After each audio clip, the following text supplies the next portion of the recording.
Welcome to the Rhythm Skydiving Instructional Series. I'm your coach, Steve Lefkowitz. In this video, we'll talk about break-off safety. The following tips apply to belly flying.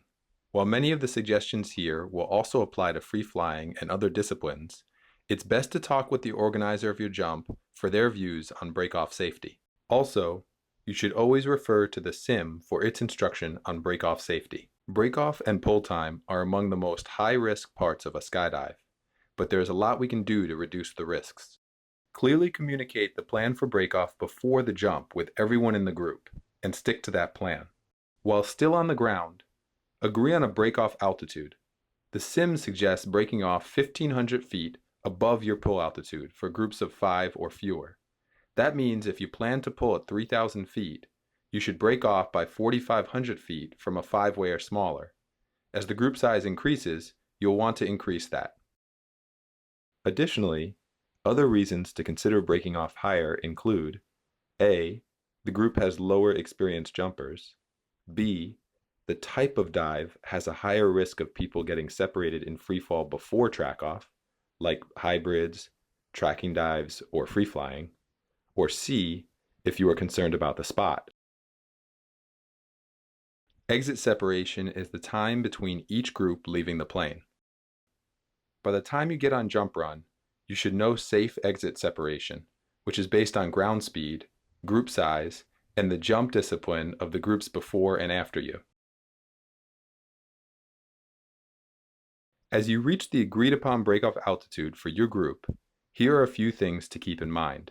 If you get distance from the group, whether horizontally or vertically, keep working to get close all the way till breakoff, even if you feel too far away. This will increase the likelihood that everyone will know where you are when it's time to track. Also, you never know if you might actually get back to the group.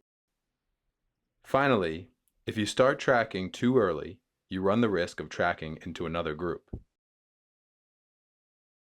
When you reach breakoff altitude, leave immediately. At this point, your goal is to maximize horizontal distance from everybody. Don't wait for someone else to wave off. Don't wave off yourself, and don't try to get one more point. After breakoff, your altitude is your most important safety asset. Treat it with the urgency it deserves. The reason we want to maximize horizontal distance from everybody is to reduce our risk of collision with others in freefall or under canopy. When one person is directly above another, vertical distance is not good enough because if the higher person has a later or slower opening than the lower person, it may result in the higher person colliding with the lower person. If the higher person has a cutaway, he might fall through the lower person. In short, if everything doesn't go just right with both parties' openings, vertical distance can close quickly, resulting in collision. When it's time to track, turn 180 degrees from the center of the formation and track the best you can for at least 5 or 6 seconds. Note that turning 180 degrees from the center of the formation doesn't always mean turning 180 degrees. If you are not immediately sure of which direction to head, don't wait to figure it out.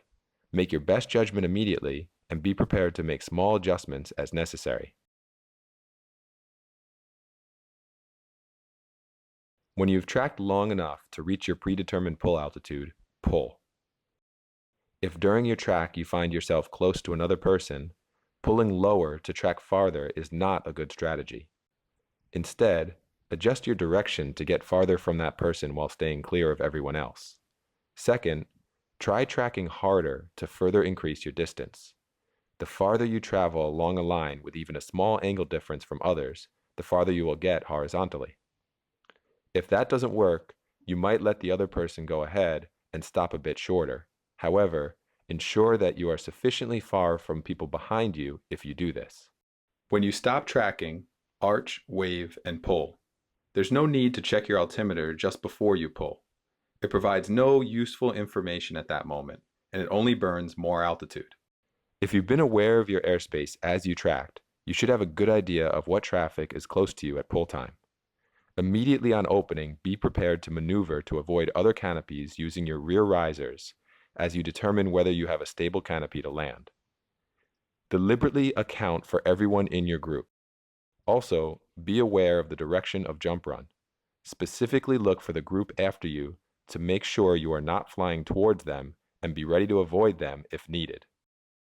Finally, after confirming that your airspace is clear and your canopy is steerable, turn immediately toward the direction that makes sense based on your spot, other traffic, and the winds. Generally, that means facing the landing area. Do this before worrying about your slider, your visor, or other housekeeping. Following these guidelines will help you to increase the likelihood of a safe and uneventful breakoff and deployment.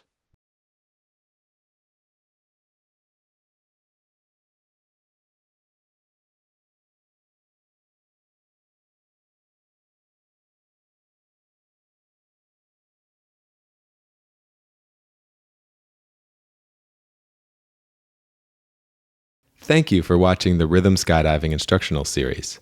For more videos like this, please visit www.rhythmskydiving.com/videos. Have a great jump.